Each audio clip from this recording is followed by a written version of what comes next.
আজ ঘুরতে না গিয়ে আমরা চলে গেলাম সোজা জেলে। এর কারণটা কি দেখতে হলে আমাদের পুরো ভিডিওটা কিন্তু দেখতে হবে। So hi everyone, good afternoon. আমরা সবাই মিলে বেরিয়ে পড়েছি আজকে ঘুরতে।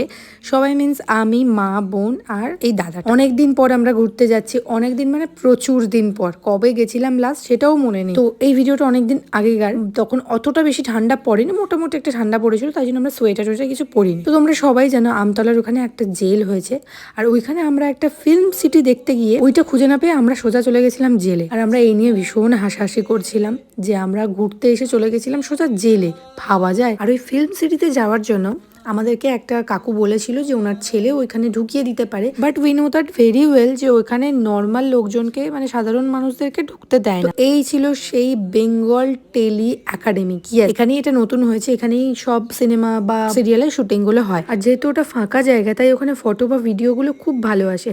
আর যেহেতু আমাদের যেতে যেতে অনেকটা সন্ধে হয়ে গেছিল, তাই ওখানে ফটো তোলার আর কোনো ব্যাপারই ছিল না। আর সেজন্য আমরা সবাই মিলে চলে এসেছিলাম কোথায়, সবারই চেনা জায়গা, পাটুলিতে। Yes, for the first time দাদাকে আর মাকে নিয়ে আমরা একা একা পাটুলিতে এসেছি। ইয়েস, আমি তো অনেকবারই এসেছি, বাট মাকে নিয়ে সেইভাবে কোনোদিন আসা হয়নি। তো এখানে ঢুকতে না ঢুকতেই দেখলাম সব কটা দোকানে প্রচুর ভিড়। ওদিন জানি না কি হয়েছিল, প্রচন্ড ভিড় ছিল ওদিন, বসারই জায়গা পাচ্ছিলাম না, মানে অনেক কষ্টে এইটুকু একটা বসার জায়গা পেয়েছি। আর তোমরা এটা নোটিস করেছো কিনা জানি না, আমরা চারজনে কিন্তু একই শেডের ড্রেস পরে এসেছি উইদাউট এনি প্ল্যানিং। আমরা কিন্তু কেউ প্ল্যান করে পড়িনি, তবে বোন আর আমি প্ল্যান করেছি, বাট বাকিরা কিন্তু আমাদের সাথে কোনো প্ল্যান করেনি। তো এনিওয়েজ আমরা ওখানে বসে, সামনে একটা দোকান ছিল খাবো কিনা, আমি ওখান থেকে আমরা চিকেন কাবাব অর্ডার করেছিলাম, স্পাইসি জুসি, বেশ ভালো খেতে ছিল। তো দাদাকেও জিজ্ঞেস করছিলাম কেমন খেতে, দাদাও বললো বেশ ভালো। সবারই মোটামুটি ভালোই পছন্দ হয়েছে। আর ওখানে গিয়ে চারজনে যে একটু বসে গল্প করবো, আড্ডা মারবো, তার কোনো ব্যবস্থাই নেই, কারণ বসারই তো জায়গা ছিল না। আর তাই ভাবলাম ঝটপট খেয়ে আমরা এখান থেকে বাড়ি চলে যাই, কি আর করবো। তারপরে ওখান থেকে নিলাম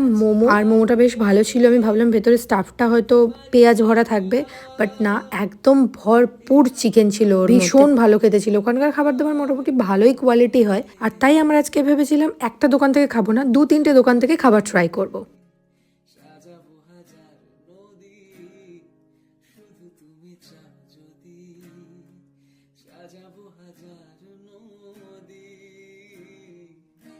তোমরা যারা পাটুলিতে আসো বা পরে আসবে, আর তারা যদি এই দোকানের ঠিকানাটা না জানো, তাহলে প্লিজ তোমরা এই ঠিকানাটা জেনে নাও, কারণ তোমরা পরেই আমাকে থ্যাংক ইউ বলবে। বিকজ এই যে কর্নের দোকানটা এত সুন্দর, এত ভালো কোয়ালিটি, তোমরা ইমাজিনও করতে পারবে না। একদম সোজা হাঁটার পর দেখবে পার্কিং রয়েছে, আর সেই পার্কিং এর পাশেই এই কর্নের দোকানটা পেয়ে যাবে। ওরা কর্ন খাবে না, তাই জন্য ওরা নিয়েছে আইসক্রিম। আর আমার কর্নটার দাম নিয়েছে, মানে সুইট কর্নটার দাম নিয়েছে 30 টাকা। আর ডেফিনেটলি আমি বলবো ওটা ট্রাই করতে একবার। দেন ওখান থেকে বাড়ি আসার পথেই পাটুলির সামনেই ছিল অনেকগুলো ফুল গাছের দোকান, মানে অনেক গাছেরই দোকান ছিল। মাকে বললাম যে ওখানে অনেক বেশি এক্সপেন্সিভ, তাও গেল গিয়ে একটু দেখে এলো। যাই হোক, তো ওখান থেকে আমরা চলে এলাম সোজা কুমোরপাড়ায়, কারণ আমাদের একটা মাটির হাঁড়ি নেওয়ার ছিল। আর এই মাটির হাঁড়িটা কেন নিলাম সেটা তোমরা পরেই বুঝতে পারবে। শুধু মাটির হাঁড়ি না, এখান থেকে আমরা অনেক মাটির খেলনা বাটিও নিয়েছি। তো আজকের ব্লগটা এইটুকু, দেখা হচ্ছে নেক্সট ব্লগে, ততক্ষণ স্টে টিউন, বাই।